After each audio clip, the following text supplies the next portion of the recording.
Okay, it's just 7 o'clock, so we'll make a start. Welcome to another edition of the Welsh Athletics webinar series.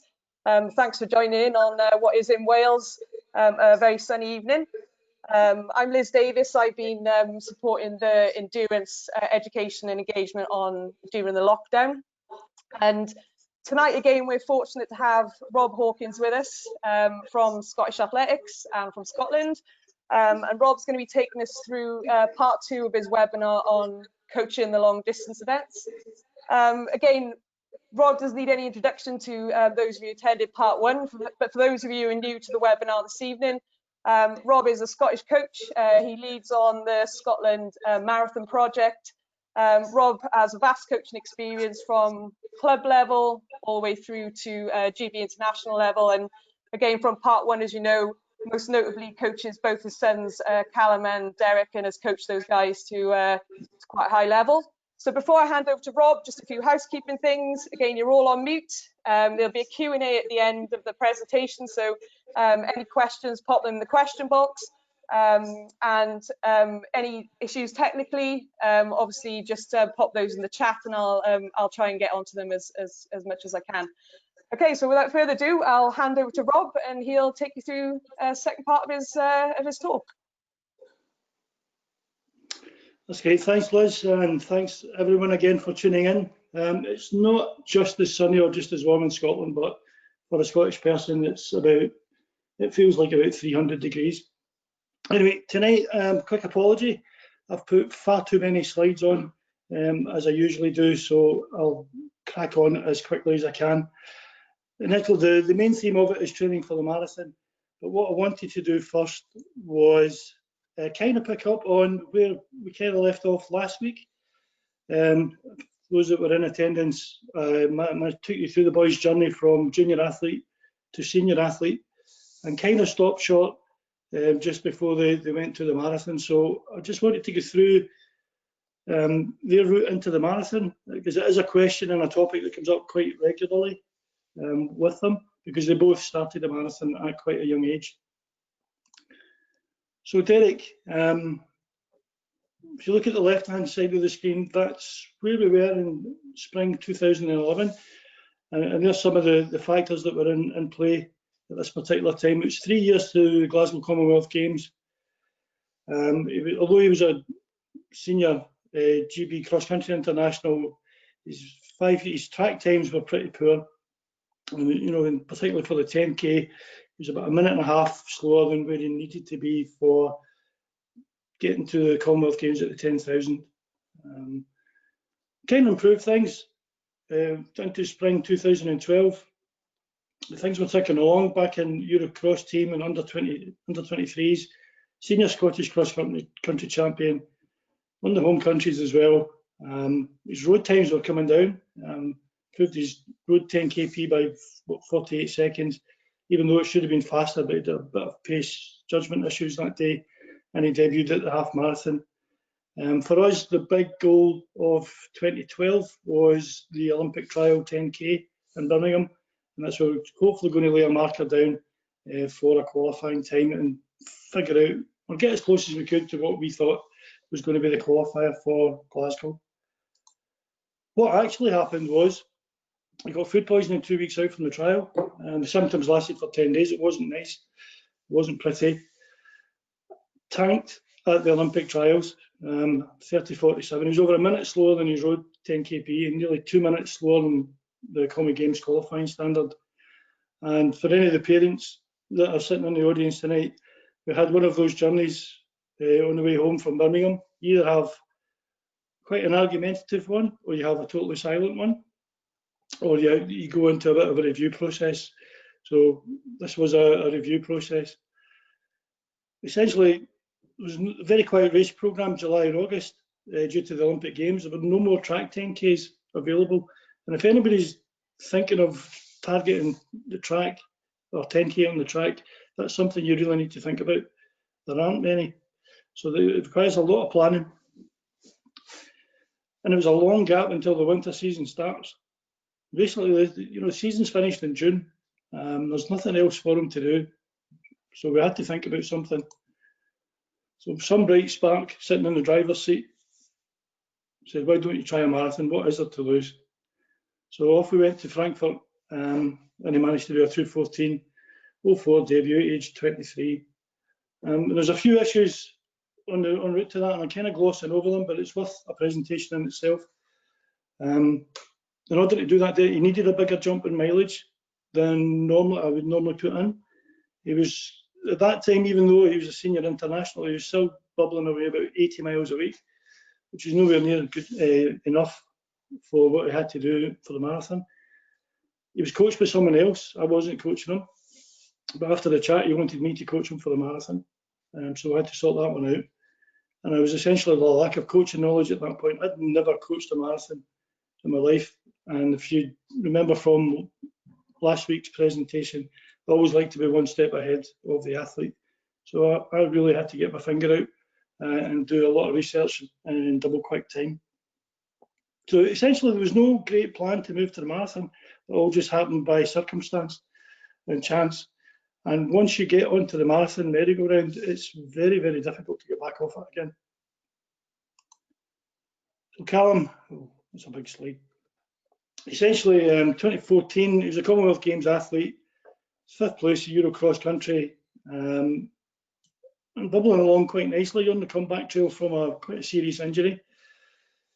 2015 with one objective, it was just get faster at the 5K, but essentially it wasn't happening over the course of the season. Started off well, and then just fizzled out completely, and he definitely had to have a different focus.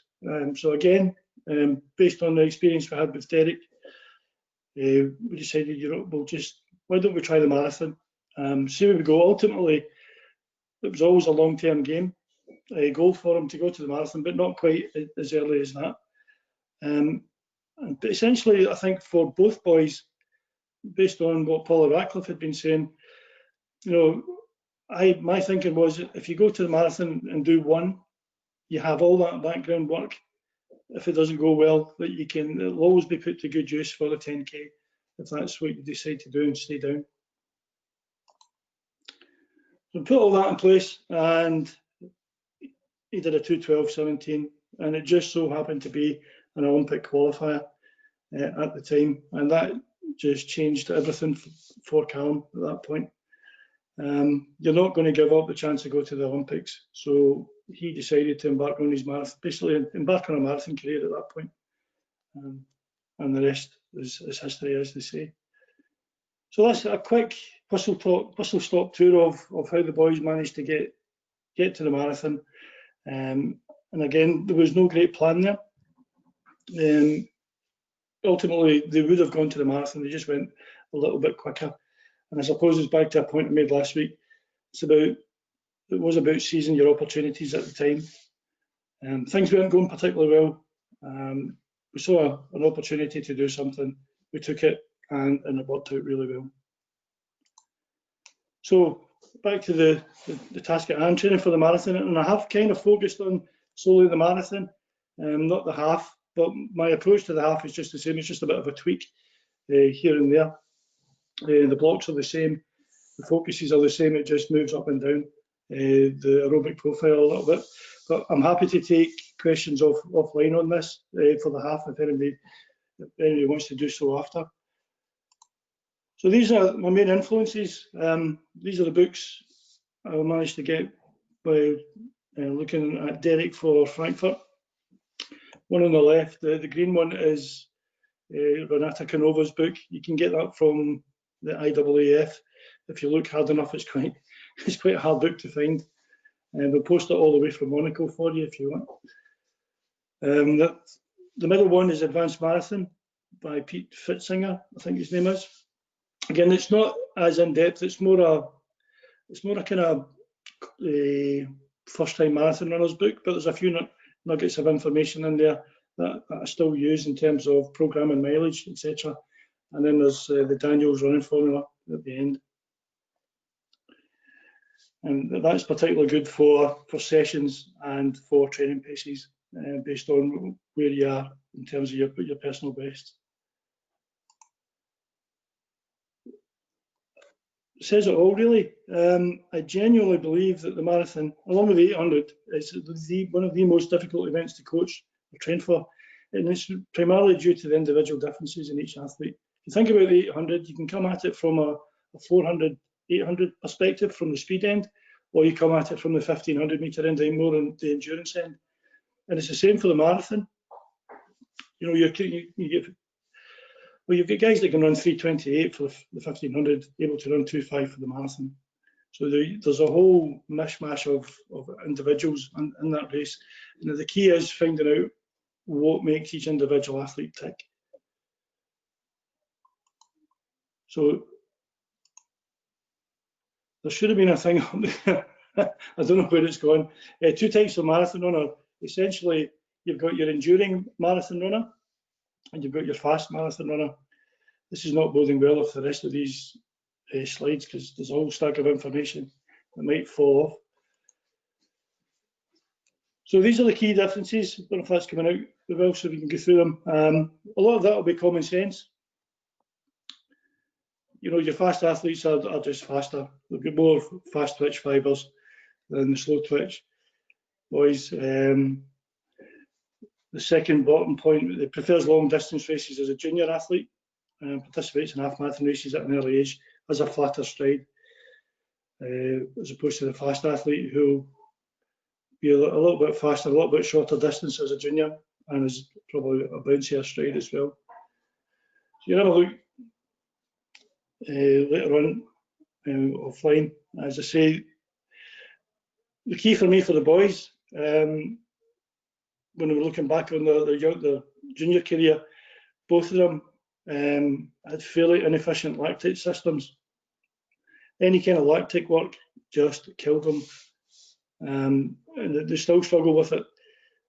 So I would probably class them as the more enduring type of athlete. That and the 5 and 10k times.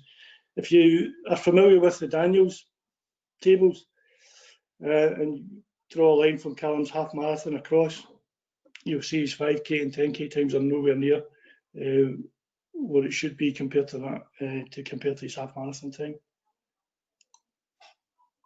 Oh.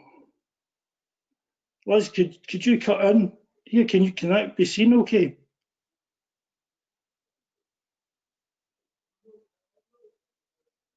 Sorry, Rob, I can see. Yeah. Can you see the words okay?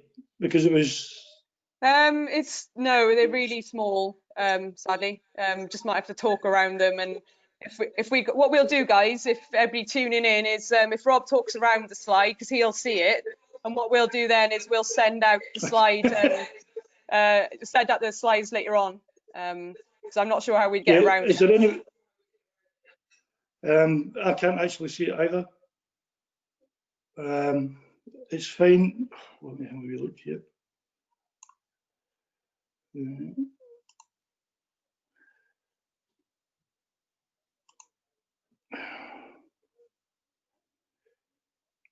Just bear with me, folks.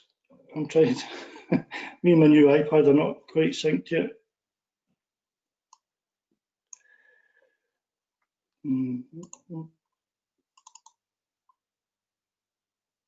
The only other option we've got, Rob, is for you to send it to me, and then I can see if I can share it on my screen. But I'm not sure if I can do that once it's started. Right, I've got it on the side screen so that I can actually see it. Okay, so essentially, we'll crack on and see if it works. Okay. Yeah. Thanks. Okay. Okay, I think, am I frozen? Oh, it's going well again. Yeah. Okay, so planning is, I thought I'd lost weight, but with those double chins on there, I don't think I have. I need to go back out running again. So for me, planning is key for a marathon. It's unforgiving. It needs to be, it demands total respect. You need to do the work and be fully committed to it. It's going to find you out. Fueling is also key. I think that's kind of common knowledge. You know, you've got to get the fuel in if you're going to last for the marathon distance. The other factor is the race times and the start times are totally different from when you normally train. They're usually a lot earlier in the morning, and you have to practice that. In terms of nutrition, the gut is as trainable as any muscle, so you have to be able. It's worth the effort of taking the gels on, taking the drinks on, and training your gut so that you can actually maximise what fuel you're taking in. And Callum did a bit of testing at Liverpool on this, but we found out he was only absorbing 70% of the carbs that he was taking in from the gels. So, the nutritionist, apart from giving him an almighty row because we thought we were experts at it, you obviously haven't been practicing hard enough. So there's a large volume of work required on this. So you have to, often that work is done in single sessions. So again, that has to be planned and prepared for. I'm just trying to move this split screen. Liz, can you call it? Can you still hear me? Okay. Yeah, I can still hear you okay, Rob. You're paused at the moment though. Okay, this is not.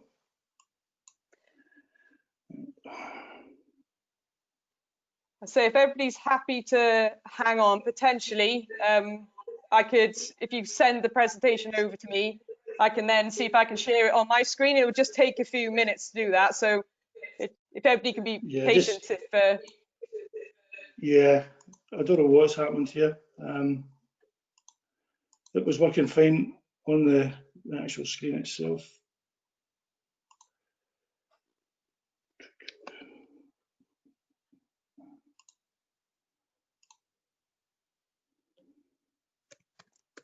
Rob, just a quick thing. Go to share. Yeah. Go to maybe unshare your screen and reshare it and see if that allows it to kick in. So yeah. Go. Yeah. Right. So unshare it and reshare it. See if that works.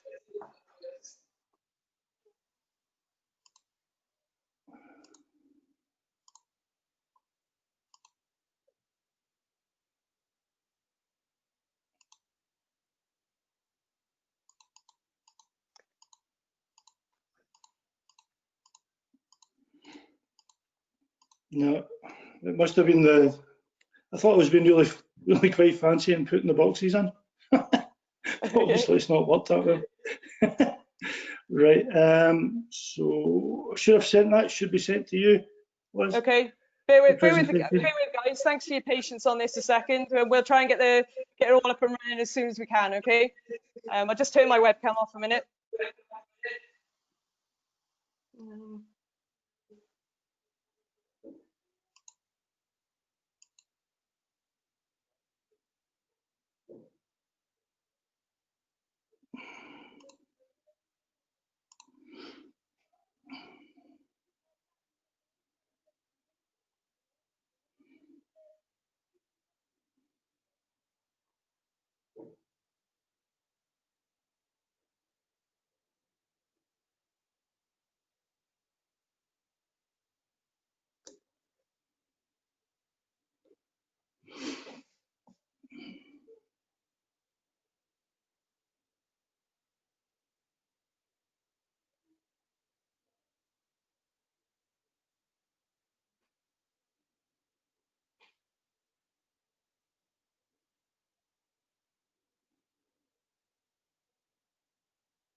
For some reason, I can't get out of my main screen a minute, so I do apologise.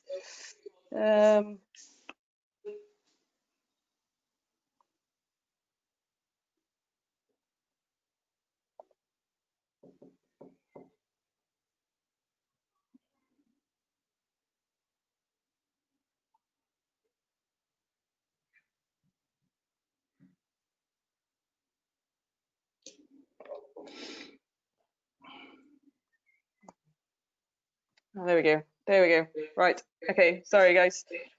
Rob, if you could turn your webcam back on again, that'd be great.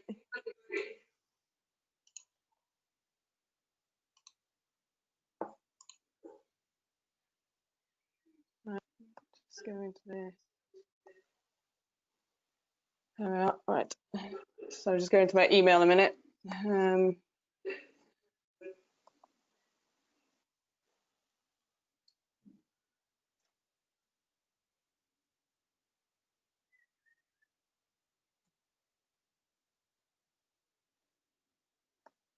Okay.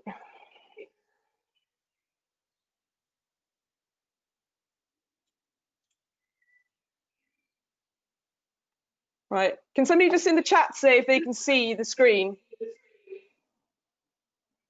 Give me a thumbs up. Perfect. Right. Let me just get to where Rob was. And Rob, what I would suggest is you just give me a nod when you're ready to just check the chat a minute. Yeah, when you're ready to go through the next slide. Okay. Just okay, let me just move get on. to where. There we go. That one was it. Yeah, if you click on another one. Click on that one. Yeah. Again. There we go. Right. Okay, so sorry about that, folks. That's just me being trying to be far too fancy. If you one back. Back. Yep. Liz, back. That one. And again. It's a bit of a There delay. we go. That's fair. That's it. Yeah. Okay. There we are. Sorry about that, guys. Back into it. Yep. Okay, so I say apologies, folks. That's just me trying to be far too fancy for my tech skills. So again, planning for the marathon is key for me. As I say, it's unforgiving. You need to do the work and be fully committed, or it will find you out. It's got this knack of finding every single weakness that you have and exploiting it at the wrong time. Fueling is key. You've only got so many carbs in your body to get you to maybe two hours, 20 miles worth. So you have to be able to fuel. As I said earlier, your gut is trainable. So you have to practice taking on board any gels, energy drinks, that type of thing. Race start times are often far earlier than normal training time, so that needs to be factored in and practiced as well. You know, you've got to remember, sometimes you're up and on the go for about 6 in the morning. If you ever do the elite race at London Marathon, you're sitting on the bus at 6:30, 7 a.m, and then you're hanging about until race time. So you have to factor that in and practice it. Spring marathons, they're not easy to train for when you live in Scotland or Wales, and I have to put Wales in, as my brother stays in Cardiff and he's always banging on about how wet it is down there. But I do remember the World Half. It's 2016 it was, I think. It had a bit of a breeze and some passing rain, I think, if I remember. So there's a large volume of work required, often in a single training session. So you have to plan the recovery as well and factor that in. And you'll see some of the training sessions the boys do further down the line. And each training block must prepare the athlete for the next block. Training is not to replace, but to add. And it's kind of self-explanatory, that one. So get the next slide, please, Liz.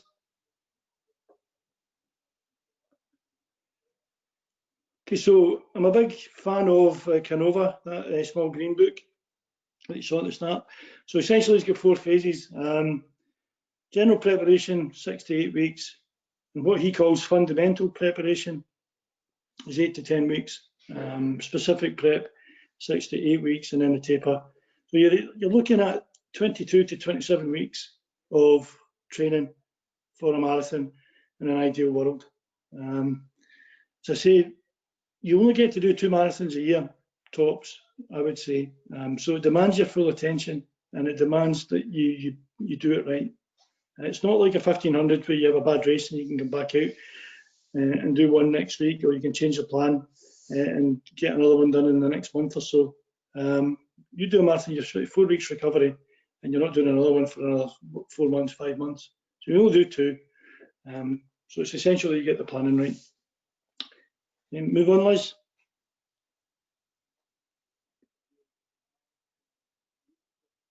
Okay, so quickly, the general preparation phase, basically concentrating on aerobic conditioning and increasing muscle efficiency through drills and strength and conditioning. Paces, Canova, if anybody's ever read his book, he uses percentages a lot. I've got a diagram coming up that will show you roughly where these paces are. So for the boys, Callum's anything between 550 and 440 miling, and Derek 605 to 450. So top end pace-wise is up to near half marathon race pace. And this is the area, you were tuned in last week, how difficult it is to do strength and conditioning. This is the period where I front load the boys' strength and conditioning.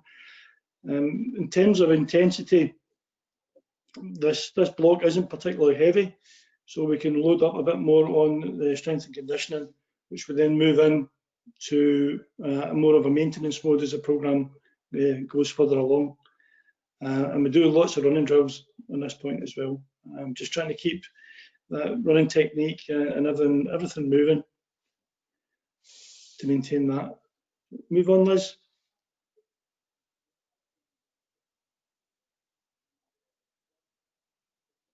Okay, so there are some of the sessions that we do.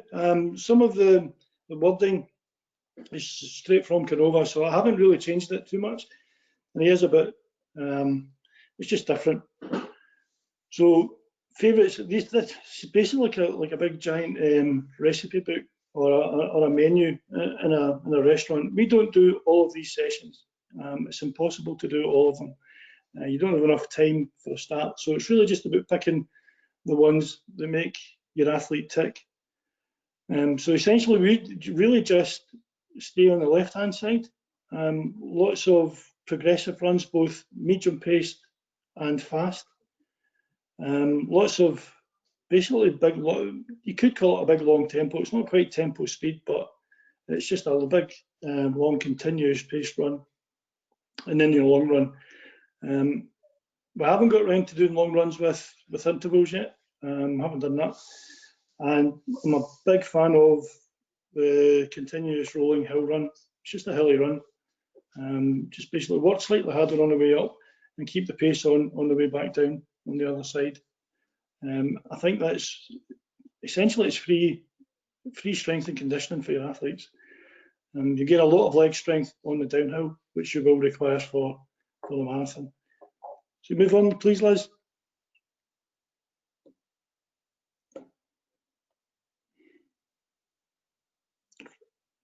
Okay. I did spend a lot of time using my IT skills and colouring this in and showing you where the training zones were, but they've obviously disappeared again. So if anybody's not familiar with this is an aerobic profile of an athlete, basically just based on a VO2 max test. So pay particular attention to the line at 19 kilometres an hour and the one at around about 20.5 kilometres an hour. The first one is your lactic threshold, and the second one is the lactic turn point. And it's an old one for Callum. So essentially, what you're looking at on that general preparation block is training anywhere from about 16.5 kilometres an hour up to about lactic turn point. So you're more to the left of that graph, and that's the area you're looking at in terms of your training. Okay, move on, please.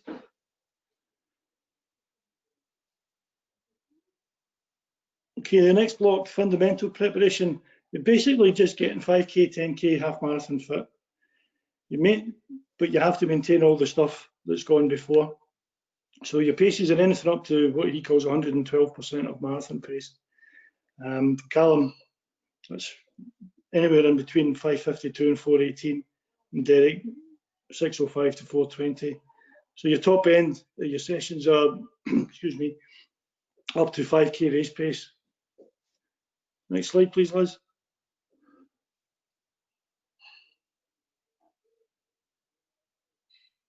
And again, these are some of the sessions. Again, you just take a pick from them.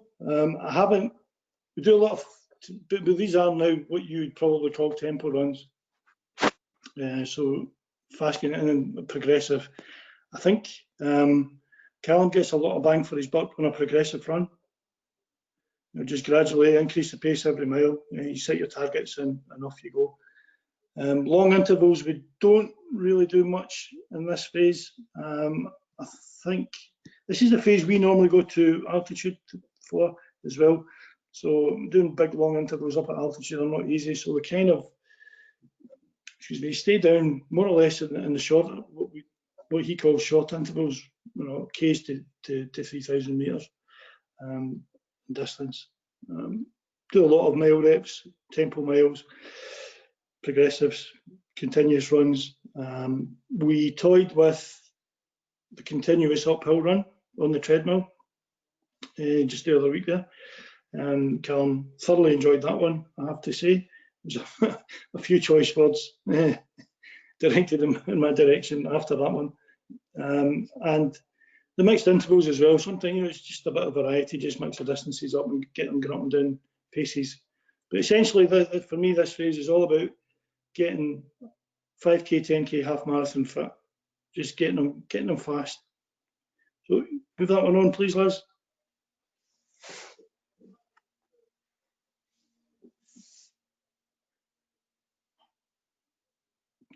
So if you're looking at the graph again, you're more to the right-hand side.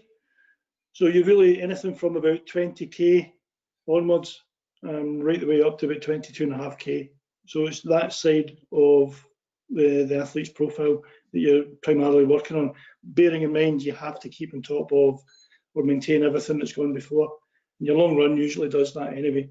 Just keeps it ticking over. And some of the progressives, because you'll start it slightly slower and just keep ticking on that one. So essentially you're more to the right of that graph. Move on, please, Liz.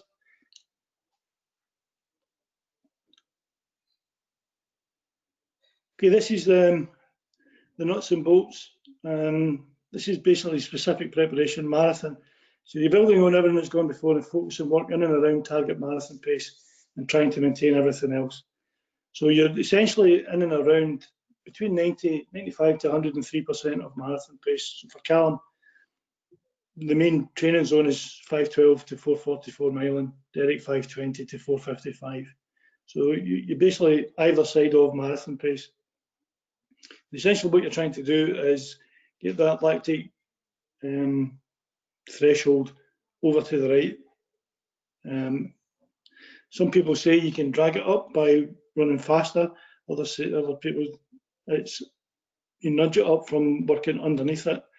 But I think, particularly for my two boys, if you work on it either side, you'll see some of the sessions that we're talking about, you actually get it to move pretty well.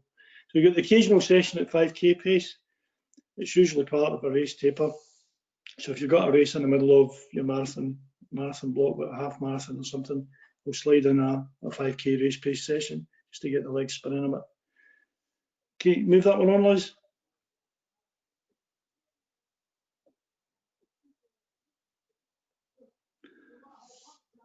Okay, so there's the sessions. Again, it's a bit of a shopping list. So you've got a big marathon pace effort, 8 to 25K at race pace. What he calls extensive reps. So the rep length are anywhere between 2K and 7K, just above marathon pace. And then your recovery, 1K, is always a float recovery, anything between 85 and 95% of marathon pace. So these are the ones that Derek seems to thrive on, and it's a good indication for me that he's actually moving well when he does the big long reps, and he's ticking over and he's pushing on. The intensive reps, basically as the name suggests, they are a bit more intensive than the longer reps. So it's anywhere between 500 and 1K, slightly faster than what you do the long reps, but the recovery is much, much quicker. So as I was saying earlier on, you're basically bouncing, you're dipping above and slightly below, constantly on either side of lactate threshold in an effort to try and improve that, and essentially making yourself much more efficient in and around race pace. So fuel utilization and everything else is getting looked at these points. So anything up to 23 to 25k worth of reps, excluding warm up and cool down. Then you've got your specific long run. There are other variations. The thing with Canova is anytime you look at anything online, it's changed again, and he's always added more sessions in. So anything you print or you put forward is always wrong. So this one, we're just kind of dabbling at the moment and trying to work our way up to that. I do have my doubts about doing 35k worth of work at marathon pace. I mean, you're not far short of the full-blown race, and I'm still to be convinced of the merits of that, doing that in training. If you're going to do it in training, I think it has to be quite far out from the race. And the other one is marathon specifics. He calls this his special block. So essentially, in the morning you do 10k normal training pace, and then you do 10 to 15k straight after it, without straight into it at marathon pace or just slightly faster, and then come home, have a rest, go back out in the afternoon and do exactly the same thing. And that is a particularly good session. It takes a lot of recovery, because essentially you're doing anything up to, what could be doing 25, 50k all in one day. So it takes a bit of getting used to, but it is a particularly good session, and the boys thrive off it. But as I say, it does take a lot of recovery from that one. So move on, Liz, please.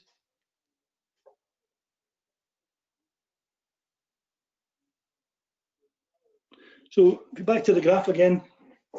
So if you're looking at the 19k an hour graph on this one, if Callum was doing the marathon when he was tested at this point, you'd be the main focus of training would be slightly to the left and slightly to the right of that. So it's in and around there. So if you look at the progression from all three blocks, in the first one, you were mainly to the left and up into the middle, touching on some of the marathon pace stuff. In the second block, you were more to the right. So you're going from the middle between 19 and 21k, right about there, over to the right-hand side. And then for the main session, or the main block of training, you're back in the middle, in and around the marathon pace. And that's essentially the way we do it.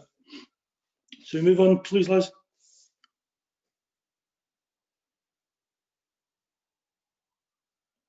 Okay, so typical training in the marathon specific block. I work in a 2-week cycle. So if you just run through week one, is basically Sunday's big long run, usually 24 miles. Monday's just 2 recovery runs, could be anything, just depending on how the boys are feeling. Tuesday in the morning, you'll do a progressive run, 12 miles in total. It's usually about 7 miles of progressive running. Tuesday night, it's a recovery run. Wednesday, it's usually now a 16-mile, what I call a medium long run, and it really depends on how they're feeling. They'll pick the pace up towards the end, or if they're not feeling it, they'll just bubble along at normal training pace. And I think this is one of the unsung heroes of our training program, is this second big long run. I mean, a 16-mile run is some people's long run anyway, and we're doing it as a recovery run in between sessions. So every other serious marathon runner, to be honest. But it certainly is. It takes a bit of getting used to and a bit of doing. And then Thursday, for the first week, you see the 11 times 1k, 103 with 1k float recovery at 97. So essentially, you're doing 22 by a k in the one session, and there's the splits at the end of it. So Callum will bubble along at 256 for his fast ones and 307 for his recovery kilometres. I mean, 307 is not hanging about, and it's a particularly tough session, but it is the one that I use for him to have a gauge of where he's actually sitting in terms of fitness. If he knocks that one out of the park, I know he's in really good shape. And then sometimes, depending if I'm in a bad mood or not, he can have a 4-mile recovery run at night after that one, depending just how he's feeling. Friday says 4 miles recovery, but it could be anything. If he doesn't do the recovery run the day before, it could be a bit longer, and it really depends on what he's got on that day. it could be 10 miles, but Friday's always massage day as well. So again, it just depends. And Saturday we do the hilly run again. Keep that in the second block. And it's worth its, I do think it is worth its weight in gold, that one. Click on again, please, Liz.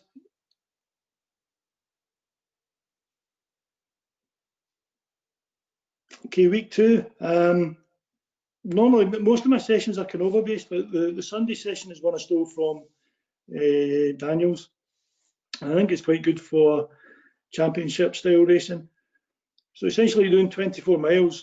First 4 miles are easy, and then straight into 8 miles at marathon pace, and then 1 mile at tempo, 4 miles, drop it back down to marathon pace, and then back up again to tempo, and then finish off with 2 miles at marathon pace. And then the hardest bit is the 4 miles easy run at the end. It's not a jog, it's not a recovery, it's supposed to be easy run pace or long run pace. So essentially a really tough session. And that's what I'm thinking about manipulating a little bit, following Doha, and maybe doing some of the faster, maybe dropping the pace down slightly, and the faster tempo efforts by making them slightly longer, just to simulate surging in the middle of a race. But again, it's a good key indicator for me, that session and how they're going. Again, back to what I was saying about planning and recovery, you'll notice we don't do anything again until Thursday. That session it's a big session, takes a lot out of them, and I need them to be fresh for Wednesday and Thursday. So again, it's just recovery runs, Monday, Tuesday, medium long run again. If they're doing a session like 4 by 5k, then they probably won't do the faster effort towards the end. And there's the splits for that 5k with a k float. So you're not hanging about again. Slightly slower recovery on this one because obviously the reps are a bit longer. And 5k's is, excuse me, as far as we've got with that. I know Canova says you can go up to 7k, but we've only ever got up to 5k. And then recovery run, a rest, and massage, and then a 12-mile hilly run again. So essentially that's indicative of our kind of 2-week block during the marathon specific block of training. Move on, please, Liz.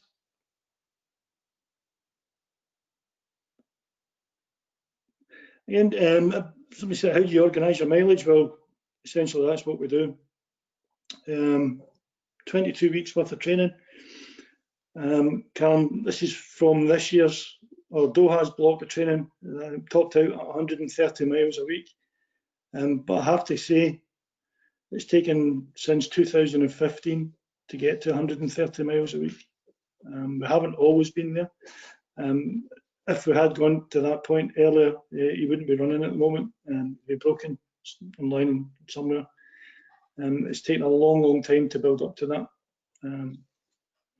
So essentially, you know, the first part is just building up, and then in the middle, probably up to about, from about week 6 to about week 5, 6 to about week 11. That's the 5k, 10k block of training. The mileage is slightly lower because the intensity is much, much higher, but gradually trying to build up and get close to where he needs to be. And then from 11 to week 19, that's your marathon block. And you'll notice I do it in a bit of a wave.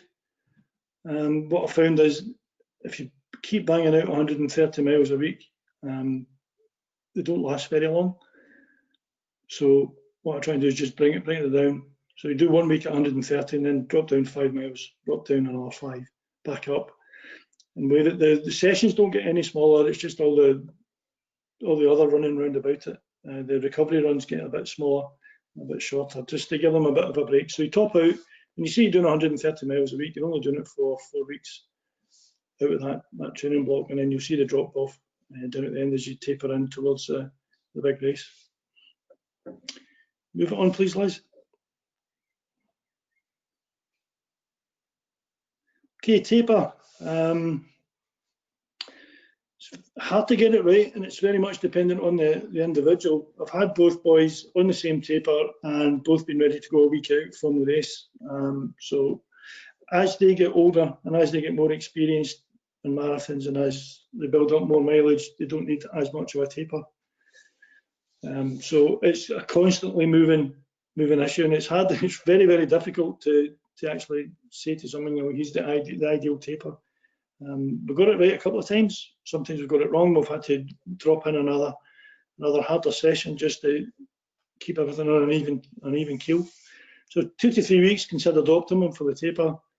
Rough guidelines in reduction of volume, drop it down to 80%, 60%, and 40% of max.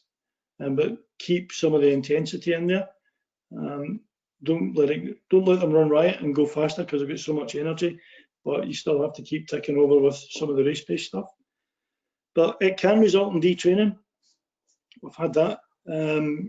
They will put a bit of weight on if they eat, particularly pasta. We've found you eat a lot of pasta, thinking you're doing all the right things with carbs, but pasta apparently makes you retain water a little bit. So you're running about with just a wee bit more timber around the middle. And illness. This is a difficult. I've got a pet theory that the body just holds on and holds on and holds on very, very tightly and doesn't let anything in. And as soon as you start to taper, it senses that things are relaxing a little bit.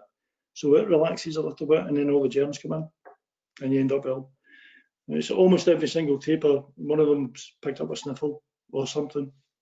So you can't really get away with it. So it's all about them understanding that this is going to happen and not panicking about it. Pre-race diet. I think the body still lags behind a little bit in terms of where you are in training. So, or the mind lags a little bit. It still thinks it's doing 130 miles a week and actually only doing 50 or 80 miles. So some of them are still stuffing their face as if they're training at 130. So you just have to watch that a little bit. And obviously you have to think about fueling up for the race as well. And paranoia is a pet term I picked up from Runner's World, I think. Definitely a syndrome of some sort. They all seem to get a bit mad because they've got so much energy and so much going on, and it is as I say, it's such a big deal for a lot of people to do a marathon that they start overthinking things and they start overanalyzing their body as well. You go for a trainer and they come back and all sorts, their imagination's running riot and they're thinking they've got all sorts of niggles and injuries, and it's all just between the ears, to be honest. So that is a real thing. Move it on again, Liz.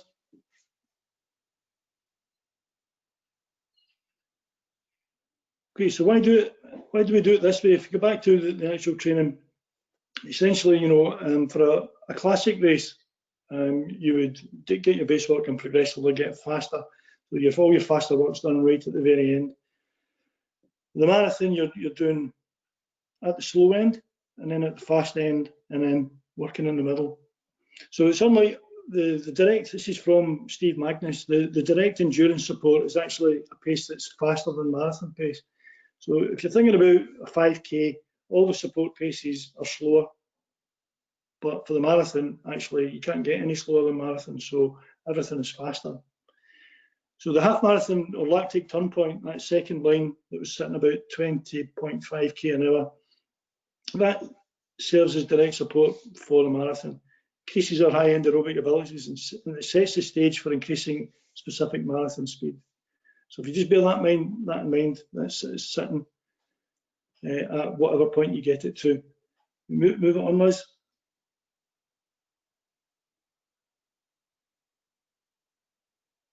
So if the opposite approach we're taking, focusing on marathon pace or slightly slower first and then focusing on lactic turn point, well, two problems would arise. The latter work would increase the rate of glycogen use, which should not be a good idea for a marathon. You don't want to be burning all your glycogen in training when you do this. And the next bit is the key bit for me. There's only a small gap between marathon pace and LTP, so basically between lactate threshold and lactate turn point. Normally for the boys, it's when I've ever got them tested, it's like 1.5k an hour. That's the gap usually. So if you do the marathon pace first, and work up, there's little room for improvement for marathon pace. So essentially what you're finding is lactate turn points, the barrier to improving your marathon, your lactate threshold. So if turn point's not moving and all the work's done underneath, you're going to hit a buffer at some point. So if you do turn point first and move that one up, you give threshold much more room to move, if that makes sense. That's essentially the theory, and it is something, you know, when I work with the boys, you can actually see it happening in practice. So you move that one on, Liz.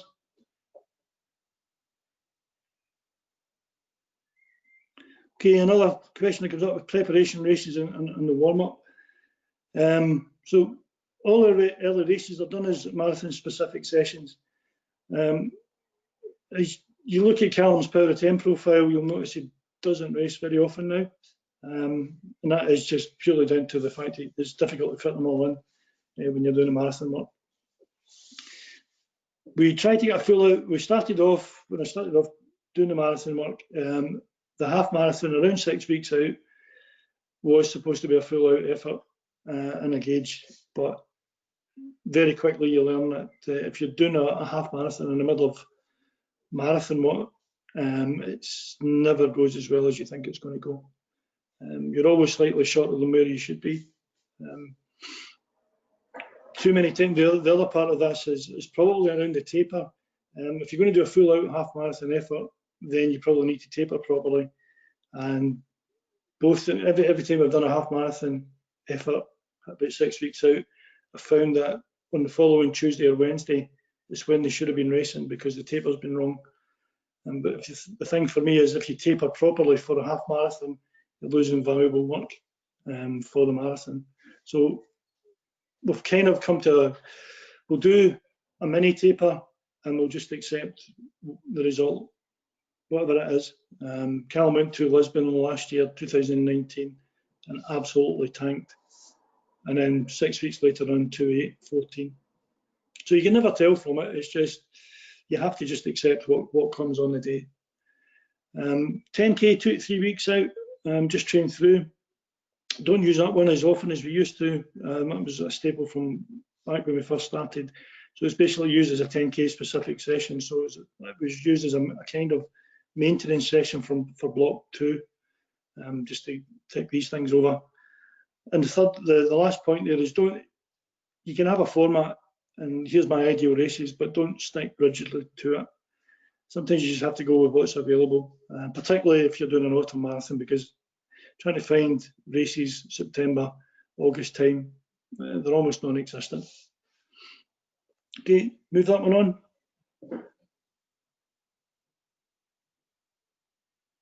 Again, a warm-up, not a big question, and it did got me scratching my head. So obviously the purpose for a warm-up is to prime the aerobic system to work optimally from the start, prepare the body to run at race pace. Challenge, any warm-up will slightly reduce the glycogen stores, so minimal amount of warm-up to do the job required. Essentially what you want to do for a marathon is start as fueled up as humanly possible, because you will run out of fuel at some point, or it will get low.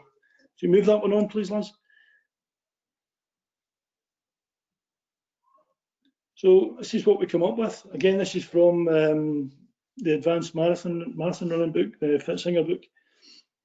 So 5-minute run starting slowly and increasing the pace until finish about 1 minute per mile slower than race pace. So just a 5-minute run, just gradually, 5-minute progressive, pick the pace up. We'll do some stretching, some drills for 10 minutes, and back into another 5-minute run, pick up the pace until you're finishing at race pace for the last 30 seconds. Finish your warm-up around 10 minutes before the start, take a gel, fuel back up again, and you're good to go. Now that's easy if you're in the elite start and you've got plenty of room to run about. It's not so easy if you're in the pen in the mass start race and you've been there for 40 minutes. So I appreciate that. This is for an elite marathon. You know, this is for a marathon where you've got plenty of time to do your warm-up and get it done, and that's worked well for the boys, that one. Move it on, please.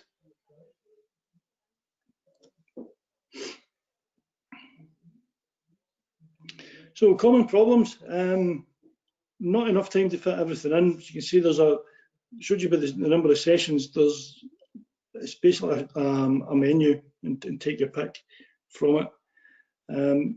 Pick the ones that work and the ones that you can actually fit in. The other issue is actual time for the actual session. So Callum doing 11 by a K or 22 by a K takes about 68 minutes, excluding warm up and cooling down. Same session for a 3-hour marathon runner takes 95 minutes. And if you're working full time, do you have the time to put all that in? So you could do that session for Callum and just keep it at, just do it on time and keep it at 68 minutes to 70 minutes. Other issue is long runs. How long is a long run? Particularly if the race time is 3 hours plus. You have to figure that one out. Is it worth going out for a 5-hour run? I'm not sure. An inappropriate taper. As I said, it's difficult to get right. A lot of the issues come from not tapering properly. You either taper too much or you don't taper enough. It's difficult to get that one right. Okay, move that one on. And got to the end. Okay, thank you. So if there's any